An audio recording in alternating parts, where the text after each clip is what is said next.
એવા સર્વે વહાલા વૈષ્ણવોને મારા જય શ્રી કૃષ્ણ।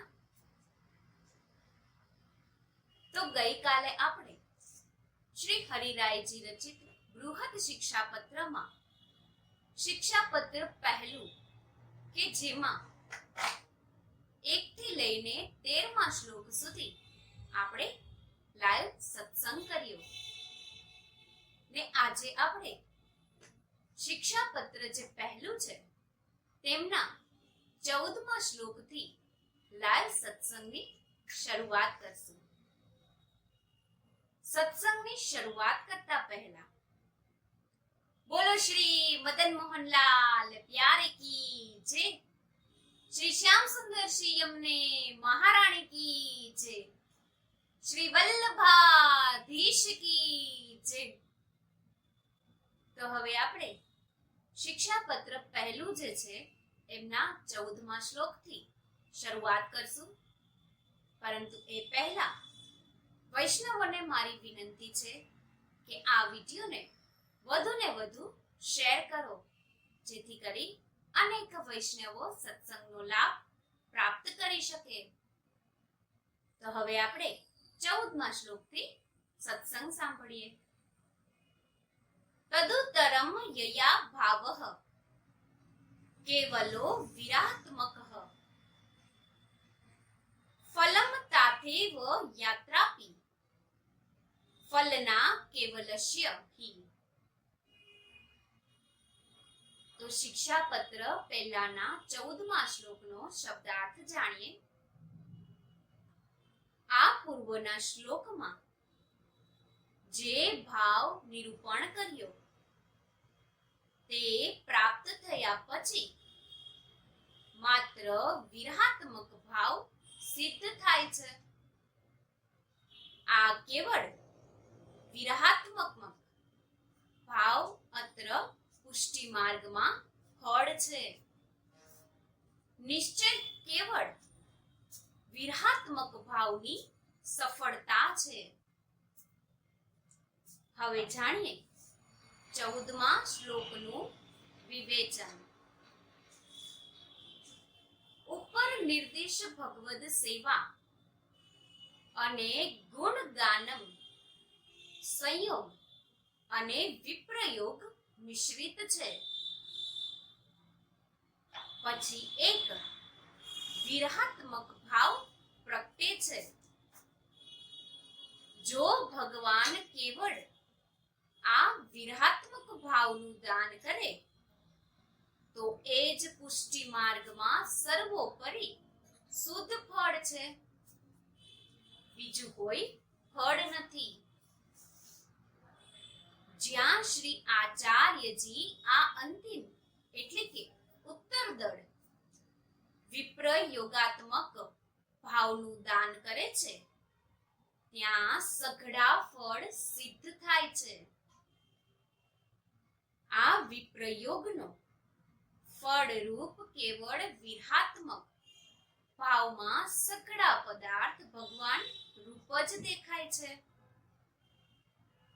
આ વિપ્રયોગનો ભાન સિદ્ધ થયે ભગવદ સેવા વખતે એટલે કે સંયોગમાંય વિપ્રયોગ દેખાય। પ્રભુ દર્શનમાં એક ક્ષણ પણ આડી પડતા વિકળતા વિહતા આવે છે। પ્રેમ લહરીમાં ભાન થાય છે, પ્રભુ મને ત્યજીને ક્યાં જતા રહ્યા? અત્યારે પ્રભુ વનમાં ઉઘાડે પગે શી રીતે કાળ નિર્ગમન કરીશ? આ રીતે કોટિયા ને કોટી વિપ્રયોગની લહેરીઓ સંયોગ વેળા મનમાં આવે છે ત્યારે કેવળ વિરહ ભાવ સિદ્ધ થયો। લૌકિક દેહ સંબંધી બધા ભોગ છૂટી જાય છે ત્યારે પ્રેમ લક્ષણા ભક્તિરૂપ પ્રધાન રસ પ્રાપ્ત થાય છે। હવે જાણીએ શિક્ષાપત્ર પહેલાનો 15મો શ્લોક। जिज्ञासायं फलम् कृष्णवन्दं यरति चिन्तत्याम् फलम कृष्ण सदानंदो भक्त भावात्मक मक्तव्य 15મા શ્લોકનો શબ્દાર્થ જાણીએ. યદ્યપિ ફળ ઈચ્છા થાય તો શ્રી કૃષ્ણ ભગવાન મુખારવિંદ ફળરૂપ છે એવું ચિંતન હૃદયમાં કરવું. સદા આનંદ રૂપ શ્રી કૃષ્ણ ભક્તોના ભાવાત્મક હોવાથી તે ફળરૂપ છે. હવે જાણીએ 15મા શ્લોકનું વિવેચન. પૂર્વના શ્લોકમાં કહ્યું કે સેવા અને ગુણગાન જો શુદ્ધ ભાવે કરતા કરતા એટલે કે સંયોગ અને વિપ્રયોગ અનુભવતા કેવળ એક સર્વોપરી વિપ્રયોગ ભાવ સિદ્ધ થાય છે કે જે ફળરૂપ છે. અહીં કોઈ એવો સંદેહ કરે કે જો સર્વદા વિપ્રયોગ રૂપ જ રહે તો તેથી શું ફળ સિદ્ધ થયું? ફળની આશા કરવી નહીં. તો ત્યાં સમાધાન કરે છે કે એ વિપ્રયોગ જ ફળ છે. કોટ્યાનુકોટી સુખો સુદ્ધા કેવળ વિપ્રયોગ સમાન નથી. કેવળ વિરહાત્મક ભાવાનુભવ વ્રજ ભક્તો જ કરે છે. બ્રહ્માજી, શિવજી આદિને પણ એ ભાવ અગમ્ય છે. ગુણલા ગાવામાં અને સેવા કરવામાં લૌકિક વૈદિક ફળ ઈચ્છા રાખનારને તથા સ્વ ઉદ્ધાર ઈચ્છનારને પુષ્ટિ માર્ગીય પ્રધાન ફળ સિદ્ધ થતું નથી. માટે શ્રી કૃષ્ણ ચંદ્રના વદન કમળનું મને ક્યારે દર્શન થશે એ જ ફળની આશા રાખવી. શ્રી ઠાકોરજીનું મુખારવિંદ શ્રી આચાર્યજી છે. માટે શ્રી આચાર્યજીના દર્શનની અભિલાષા રાખવી. ભગવત સેવામાં સાક્ષાત શ્રીજીના મુખારવિંદનું દર્શન વારંવાર કરવું એ જ સર્વોપરી ફળ ગણવું. વિપ્રયોગમાં ભગવાન શ્રી કૃષ્ણનું મુખ કમળ ચિતરવું ત્યારે કેવળ ફળ સ્વરૂપ વિપ્રયોગ સિદ્ધ થાય છે. ત્યારે જ શ્રી કૃષ્ણના મુખમંડળ સર્વત્ર દેખાય છે. તેથી એ સિદ્ધાંત નીકળે છે કે વિરહ ફળરૂપ છે અને ફળાત્મક શ્રી કૃષ્ણ ભગવાન વ્રજ ભક્તોના ભાવાત્મક પરમ તત્વ છે એમ માની વૈષ્ણવ સેવા સ્મરણ કરવા.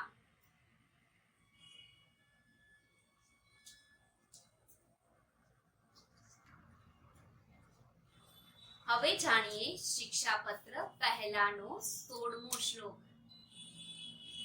ન તત્ર જ્ઞાન સંબંધો યત્રો ત્રાપી ન વે ચિત્તિહ સચ્ચિદાનંદ રૂપ કસ્તો પ્રસિદ્ધ પુરુષોત્તમઃ.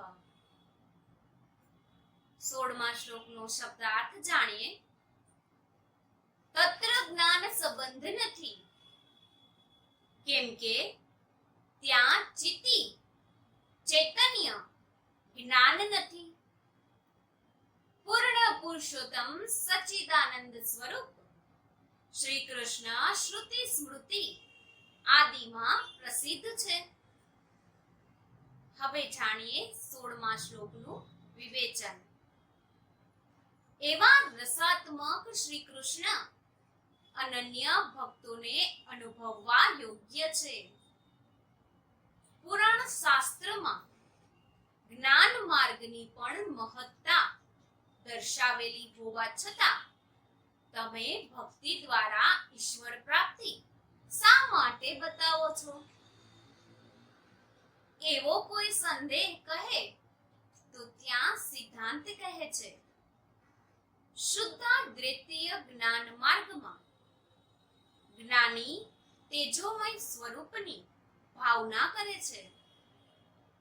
એ જ્ઞાનીને સ્વરૂપાનંદનો સંબંધ એટલે કે ભગવત સ્વરૂપ કે જે આનંદ પ્રચુર છે, તે આ આનંદ સ્વાદ કોઈ પણ કાળે થતો નથી.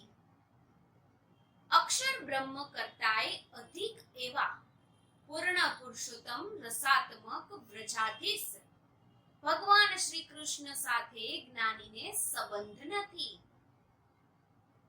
અગ્નિની જેમ વ્યાપક અક્ષર બ્રહ્મામાં જ્ઞાનીને લય થાય છે, એટલે કે વધુ ભજાનંદનો આ સ્વાદ કરાવવાને અલૌકિક દેહ આદિ મળે છે, તેમ જ્ઞાનીને અલૌકિક બ્રહ્મામાં એનું સ્વરૂપ એકમેક થાય છે.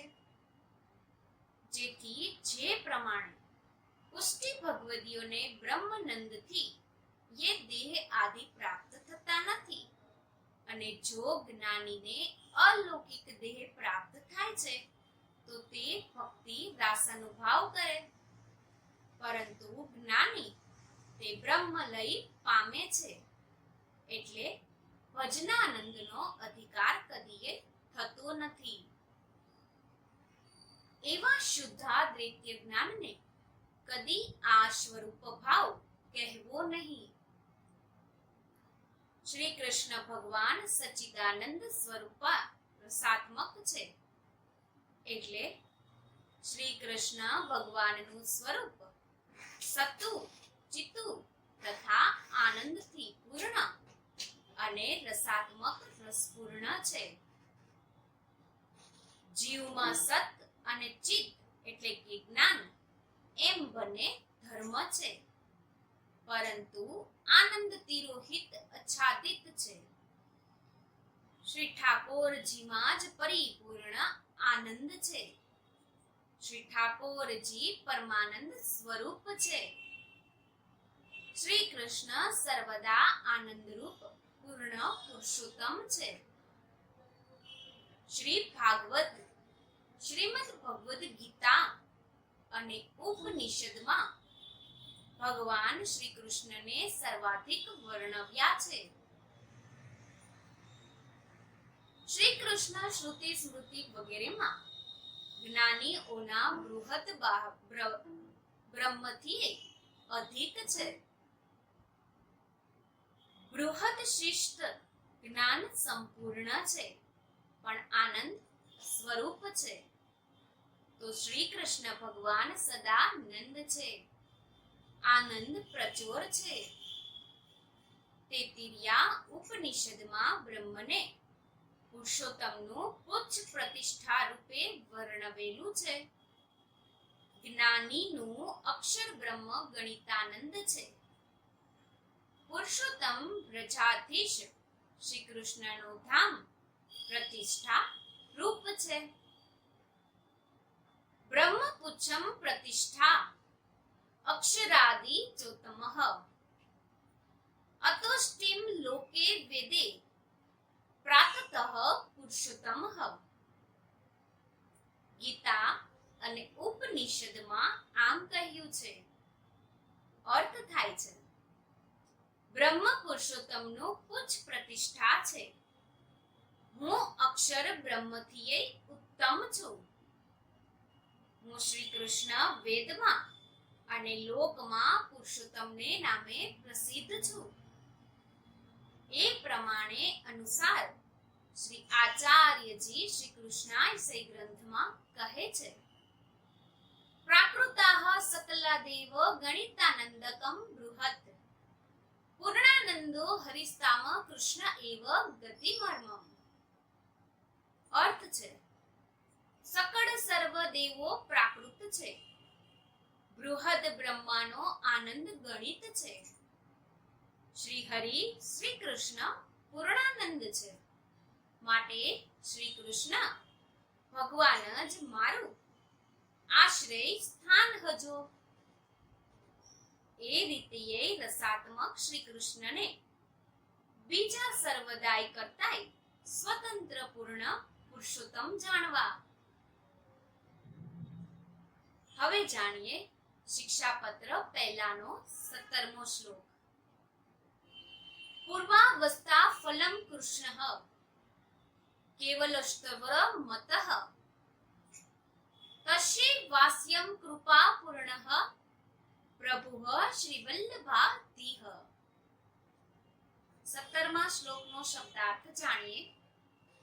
પૂર્વ અવસ્થા સંયોગાત્મક પૂર્વદલના ફળરૂપ શ્રી કૃષ્ણ ભગવાન છે અને વિપ્રયોગાત્મક ઉત્તમ ફળ કેવળ ફળરૂપ છે. સાધન અને ફળ બંને શ્રી કૃષ્ણ જ એક છે. તેનું જ શ્રી કૃષ્ણનું જ મુખારવિંદ કૃપાપૂર્ણ શ્રી વલ્લભાધીશ શ્રી આચાર્યજી છે. હવે જાણીએ 17મા શ્લોકનું વિવેચન. હવે જો કોઈ એવો સંદેહ કરે કે શ્રી ઠાકોરજીની સેવા કરીને કંઈ પણ ફળની વાસના સેવતા નથી, તો આ કેવી રીતે સંભવે? વેદમાં જેટલી ક્રિયા દર્શાવેલી છે તે સૌનું ફળ બતાવ્યું છે. ફળ વિનાની ક્રિયા વ્યર્થ છે. વેદ શાસ્ત્રની એવી મર્યાદા છે. આવી શંકા થતા કહે છે, શ્રી આચાર્યજી દ્વારા જે જીવ બ્રહ્મ સંબંધ લઈ પુષ્ટિ માર્ગીય રીતિ પ્રમાણે ભગવત સેવામાં લીન થાય છે, તેને સેવા કરવામાં સાધન પણ ભગવાન શ્રી કૃષ્ણ સ્વયં થાય છે અને સેવા સિદ્ધ થયા પછી પણ ફળ શ્રી કૃષ્ણ સ્વયં થાય છે. માટે આ પુષ્ટિ માર્ગમાં સાધનમાં જ ફળ પ્રાપ્તિ આવી જાય છે. વેદ મર્યાદા સાધન રૂપ ક્રિયા ન્યારી છે, ફળ શુદ્ધા ન્યારું છે. ફળ સિદ્ધ થતા ક્રિયાનો લોપ થાય છે. પુષ્ટિ માર્ગના સાધન પણ શ્રી કૃષ્ણ સેવા અને ફળ પણ શ્રી કૃષ્ણ સેવા છે. શ્રી આચાર્યજી મહાપ્રભુજી શ્રી ઠાકોરજીના મુખારવિંદ રૂપ છે. શ્રી આચાર્યજીની સંપૂર્ણ કૃપા થાય તો જીવ શરણે આવીને પુષ્ટિ માર્ગીય ભગવત સેવામાં રુચિ રાખતો થાય છે. શ્રી આચાર્યજીની કૃપા વગર જીવ પુષ્ટિ માર્ગમાં પ્રવેશી શકતો નથી. એ સિદ્ધાંત નિશ્ચય માનવો. હવે શ્રી આચાર્યજી કેવી રીતે કૃપા કરે છે તે કહે છે. હવે જાણીએ શિક્ષાપત્ર પહેલાનો 18મો શ્લોક. તદાશ્રયઃ સદા કાર્યો મનોવાક્ય વૃત્તિભિઃ સ્વકીયતા તદ્યેષુ તદભિન્નેષુ ભિન્નતા મતા. 18મા શ્લોકનો શબ્દાર્થ જાણીએ. મન, વચન અને કાયાની વૃત્તિથી શ્રી આચાર્યજીનો આશ્રય સદાય કર્તવ્ય છે. જે તદીય શ્રી આચાર્યજીના પુષ્ટિ માર્ગી ભગવદીઓ છે, તેઓમાં સ્વકીયતાનો ભાવ એટલે કે એ ભગવદીઓ આપણા છે એવું મમત્વ રાખવું તથા જે જીવ અન્ય શરણમાં આવતા નથી તેમનામાં ભેદ બુદ્ધિએ આપણા નથી એવો ભય રાખવો. હવે જાણીએ 18મા શ્લોકનું વિવેચન. મન, વચન અને કર્મ થકી જો એક શ્રી વલ્લભાચાર્યજીના ચરણ કમળનો દ્રઢ આશ્રય સદા સર્વદા કરીએ તો શ્રી આચાર્યજી અનન્ય સેવકોનો ભાવ જોઈને અતિ પ્રસન્ન થાય છે.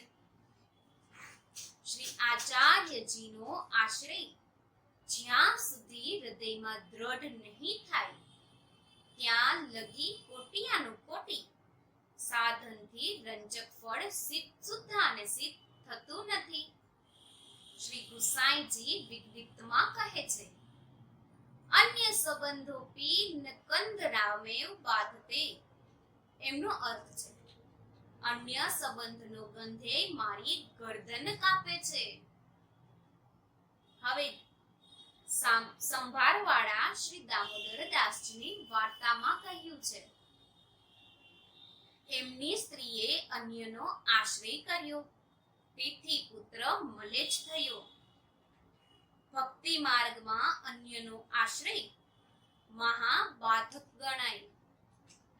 અને જો શ્રી આચાર્યજીનો આશ્રય દ્રઢ હોય તો સ્વલ્પ સાધનથી સકળ કાર્ય સિદ્ધ થાય છે. શ્રી આચાર્યજીનો દ્રઢાશ્રય ત્યારે જ સિદ્ધ થયેલો જાણીએ કે જ્યારે એમના અન્ય 84 વૈષ્ણવો અષ્ટ સખા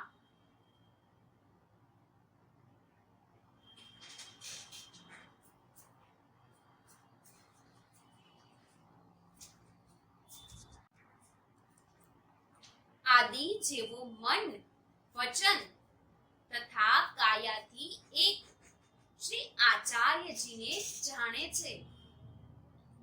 જેમને શ્રી આચાર્યજીની કૃપા થકી સ્વાનુભાવ થાય છે, એવા ભગવદીઓનો સત્સંગ પ્રાપ્ત થાય. એવા અનન્ય પુષ્ટિ માર્ગીય ભગવદીય પર કૃપા કરીને એના હૃદયમાં સ્વયં નિરંતર બિરાજે છે. એ દ્રષ્ટિએ શ્રી આચાર્યજી અને ભગવદીયમાં ભિન્નપણું નથી. જેમ અગ્નિ તથા તેના સ્ફુલિંગ અગ્નિ રૂપો હોય છે, તે જ પ્રમાણે ભગવદીય પણ ભગવદ રૂપ છે.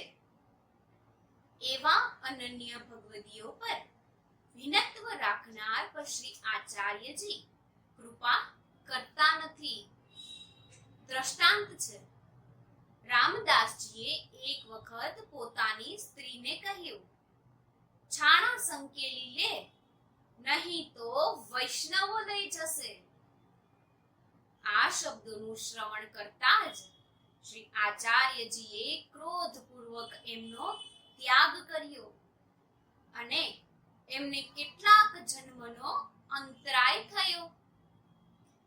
આ પ્રકારે શ્રી આચાર્યજીના અનન્ય ભગવદીઓમાં સ્વકીયાપણાની ભગવદીઓ આપણા છે એવી બુદ્ધિ રાખીને એમનું સન્માન કરવું. હવે જાણીએ શિક્ષાપત્ર પહેલાનો 19મો શ્લોક. તદિયેષુ ચ તત બુદ્ધ્યા ભાવઃ સ્થાપયો વિશેષતઃ યથા દુદેષુ ભવતિ વિષયણા મતિસ્થઃ. 19મા શ્લોકનો શબ્દાર્થ જાણીએ. વિષયજનો જે પ્રમાણે પર સ્ત્રી અર્થે સ્વ ઈચ્છા પૂરી કરનાર દૂતી કે જે સંકેતાદિમાં ઉપયોગી છે, તેના વિશે સન્માન અને ભાવ દર્શાવે છે, તે જ પ્રમાણે વૈષ્ણવોએ શ્રી આચાર્યજીના માર્ગનું રહસ્ય જાણનાર તથા ભગવદ કથા વાર્તાદિથી ભગવદ ભાવની વૃદ્ધિ કરનાર અનન્ય તદીય ભગવદીય વિશેષ સન્માન કરવું.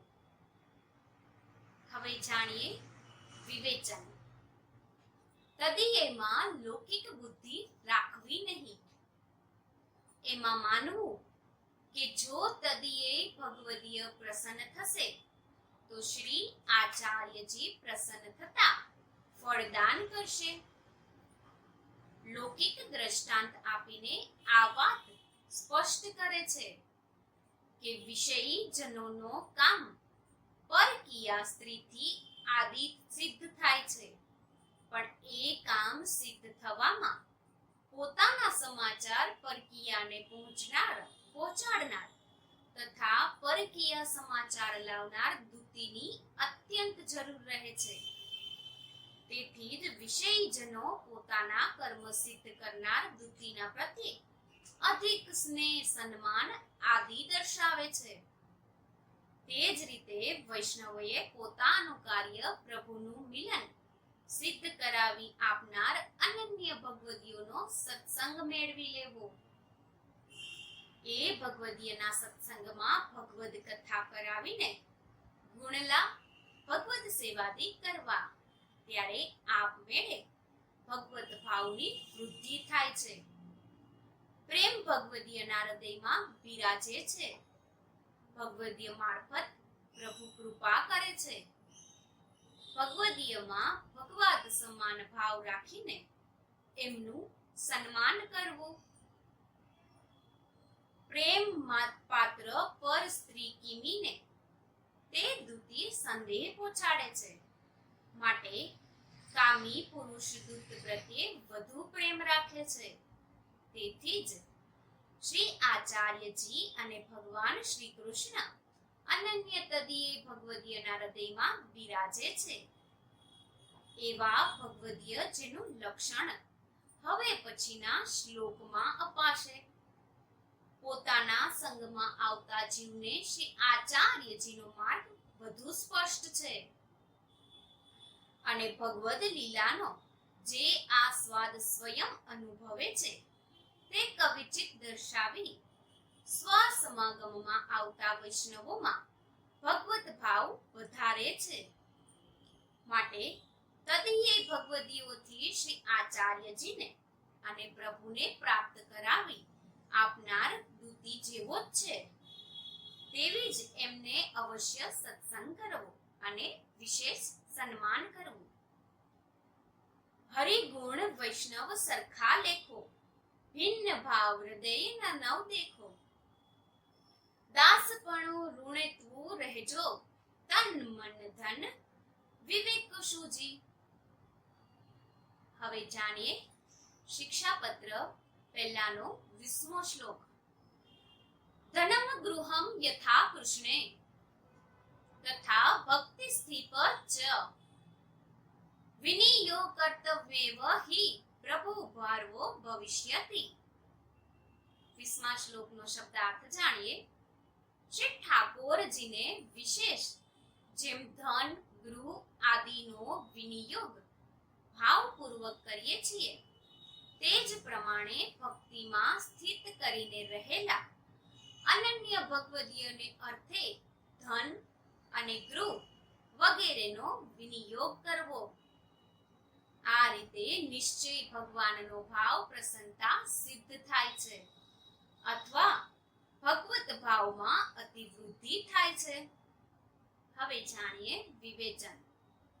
જે પ્રમાણે શ્રી કૃષ્ણ ભગવાન ધન ગૃહ આદિ ભાવ સહ સંપર્ણ કરીને ભગવદ સેવા કરીએ છીએ તેમજ સ્નેહ સંયુક્ત થઈને ધન ગૃહાદિ મન વચન અને કર્મથી ભગવદીયને અર્થે વિનિયોજવા તથા તેમનું સન્માન કરવું ત્યારે પ્રભુ પ્રસન્ન થાય છે. હવે સન્માન પાત્ર ભગવદીયના લક્ષણો દર્શાવે છે. હવે જાણીએ શિક્ષાપત્ર પહેલાનો 21મો, 22મો અને 23મો શ્લોક. જેમાં 21મો શ્લોક છે. તદીયાશ્વેત સ્વત્વ તુ રાષ્ટ્ર તુષ્ટઃ કૃષ્ણ સંશયઃ તદીયાસ્તો નિજાચાર્ય ચરણકો પરાયણઃ. હવે જાણીએ 22મો શ્લોક. અનન્ય ભજનાષ્ટુતાઃ કામ લોભ વિર્વિચતાઃ નિરપેક્ષા વિરક્તાશ્યન સર્વભૂત હિતે રતાઃ. હવે જાણીએ 23મો શ્લોક. નિર્મત્સરાઃ કૃષ્ણ સેવા કથા દિવિહિ તાદરતાઃ એવં વિદ્યાસ્ત કિશ્યાવદમ ગાદતિ વિશેષતઃ. 21, 22, 23મા શ્લોકનો શબ્દાર્થ છે. ભગવદીઓ જો તેના વૈષ્ણવથી પ્રસન્ન થાય તો પ્રભુ પ્રસન્ન થાય, એમાં કોઈ શંકા નથી.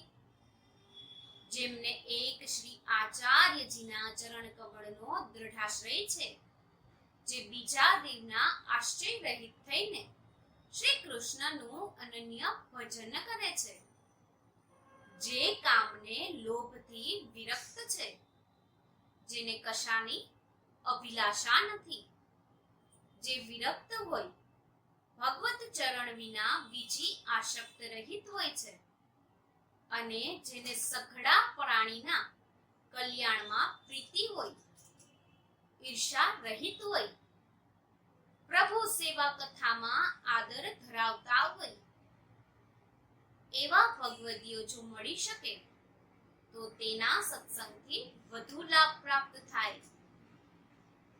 હવે જાણીએ વિવેચન.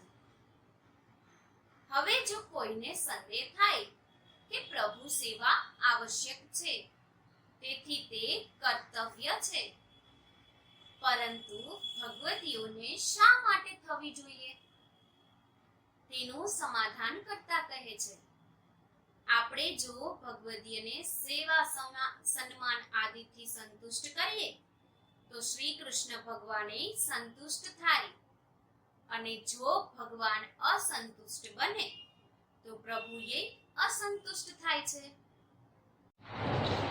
હવે જો અન્ય કોઈ સંદેહ કહે કે આપણાથી યથાશક્તિ સન્માન વગેરે કરવા છતાંય જો ભગવદીય અશક્ય અને કઠિન આજ્ઞા કરે તો તેનું પાલન નહીં કરીએ, તેથી ભગવદીય જો અસંતુષ્ટ થાય તો શું? તો ત્યાં એ સિદ્ધાંત કહે છે, કોઈ લૌકિક રાજાના બાળની આપણે સેવા કરતા હોઈએ અને તેની શક્ય બધી આજ્ઞા અને ઈચ્છાનું પાલન કરવા છતાંય જો બાળક અસંતુષ્ટ થાય તો રાજા આપણા ઉપર અસંતુષ્ટ થતા નથી. રાજા તો પ્રસન્ન રહે છે કે આ સેવકે મારા બાળને યથાશક્તિ સંતોષ આપ્યો છે. તે રીતે જો ભગવદીય આપણી બધી શક્ય સેવા સન્માન આદિથી સંતુષ્ટ નહીં થાય અને તેમની સર્વ કઠિન આજ્ઞા આપણાથી પૂરી કરી શકાય નહીં તો તેની ચિંતા કરવી નહીં. શ્રી ઠાકોરજી તો સંતુષ્ટ અવશ્ય થશે જ.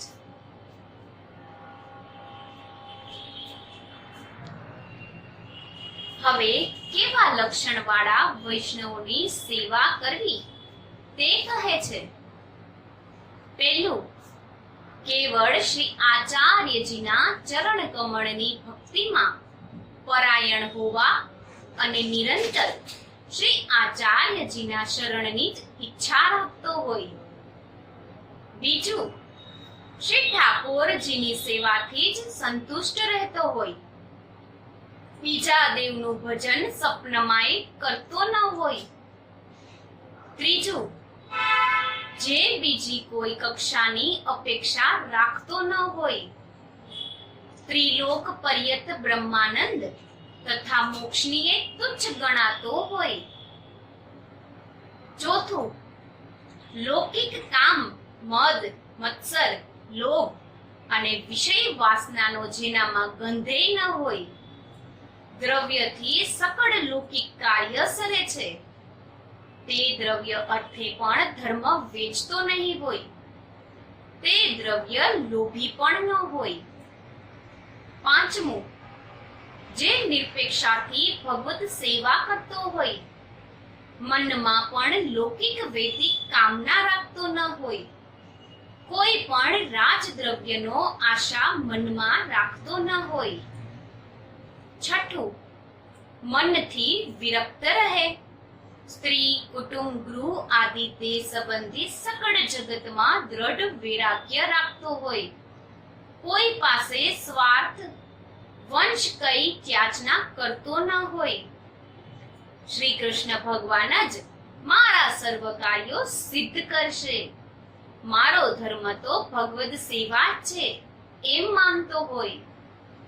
સાતમું, સઘળા પ્રાણીઓના હિતમાં કોઈના અનિષ્ટમાં નહીં પ્રસન્ન થતો હોય.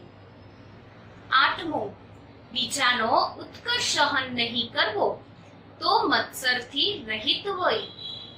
અન્ય વૈષ્ણવો પોતાના કરતા સ્વલ્પ ધર્મ પાલન કરતા હોય તો તેને ધન્યવાદ આપતો હોય અને સ્વયં બહુ ધર્મચારણ કરતો છતાં માને કે હું શું ધર્મ પાળું છું.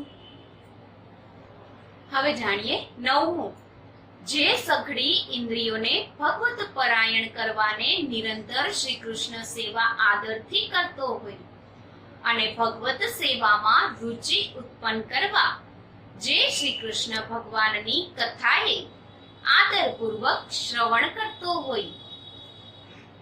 આ 9 લક્ષણો જે ભગવદીય સંપૂર્ણ હોય તેનો અવશ્ય સત્સંગ કરવો, તેનું શુદ્ધ હૃદયે સન્માન કરવું, એની સેવા કરવી, એના વચનમાં શ્રદ્ધા રાખીને પ્રેમથી બધા કાર્યો કરવા.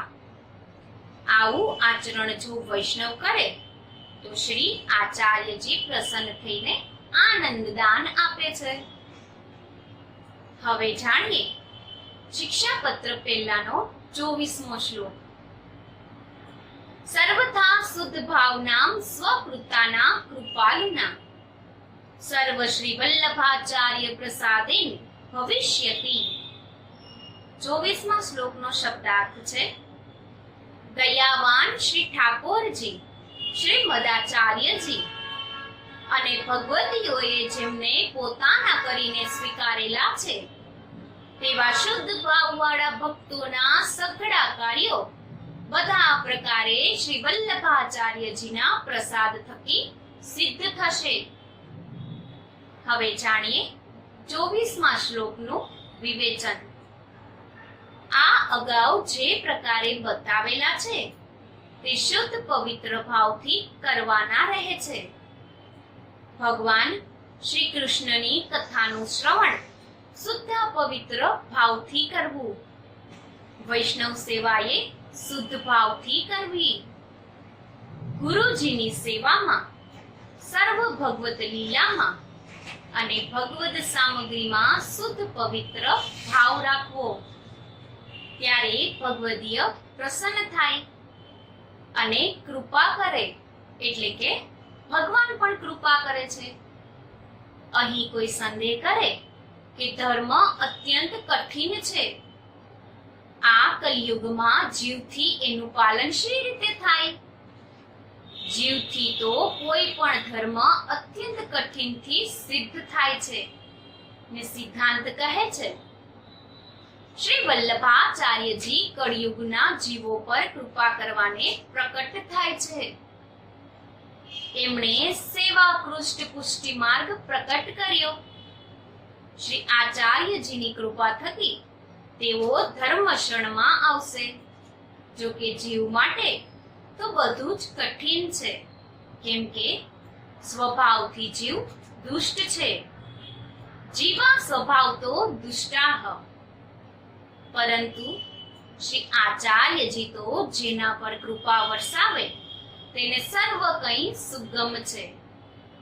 હૃદયમાં શ્રી આચાર્ય ચરણ કમળનો દ્રઢાશ્રય રાખવો. બધા કાર્યો આશ્રયથી અવશ્ય સિદ્ધ થશે અને શ્રી મહાપ્રભુજી નિશ્ચય પુષ્ટિ માર્ગનું ફળદાન કરશે. સાર છે, અહીં પહેલું શિક્ષાપત્ર સમાપ્ત થાય છે. એમાં અંગીકૃત જીવોના કર્તવ્યનું નિરૂપણ કર્યું છે. અંગીકૃત જીવોએ શ્રી કૃષ્ણ દર્શન અર્થે આરતી રાખવી, નિરોધ ચિત્ત તથા વચનથી તનુજા અને વિતજા સેવા કરવી, અનુસરમાં ભગવદ કથા ભગવદ લીલા રૂપ અમૃતનો અનુભવ કરવો, સેવામાં મુક્ત હોય એવા ધન અને પદાર્થોનું રક્ષણ કરવું, સ્ત્રી પુત્ર આદિની સેવામાં અનુકૂળ હોય તો એમની સાથે અનુરાગ કરવો, નિમરવત્વરા નિમરત સરકામ ક્રોધ લોભ રહિત એવા ભગવદ પરાયણ અનન્ય પુષ્ટિ માર્ગે ભગવદીઓનું સન્માન કરવું અને દૈન્ય સહ કેવળ એક શ્રી વલ્લભાધીશના ચરણ કમળનો દૃઢાશય કરવો. ઇતિ શ્રી હરિરાયજી કૃત પ્રથમ શિક્ષાપત્રમ સંપૂર્ણમ. એટલે કે બૃહદ શિક્ષાપત્રનું જે શિક્ષાપત્ર પહેલું છે તે અહીં આપણે પૂર્ણ કરીએ છીએ. તો એવા સર્વે વહાલા વૈષ્ણવોને મારા જય શ્રી કૃષ્ણ.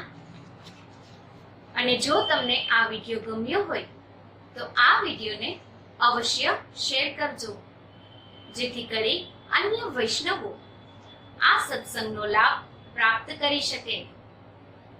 અને જો તમારી પાસે સત્સંગનો કોઈ પણ વિષય હોય તો તમે પુષ્ટિ માર્ગે વૈષ્ણવ પરિવારની YouTube ચેનલમાં કમેન્ટ કરીને જણાવી શકો છો, અથવા તો 8238280042 ઉપર જય શ્રી કૃષ્ણ લખીને મોકલી શકો છો. તો એવા સર્વે વાલા વૈષ્ણવોને મારા જય શ્રી કૃષ્ણ.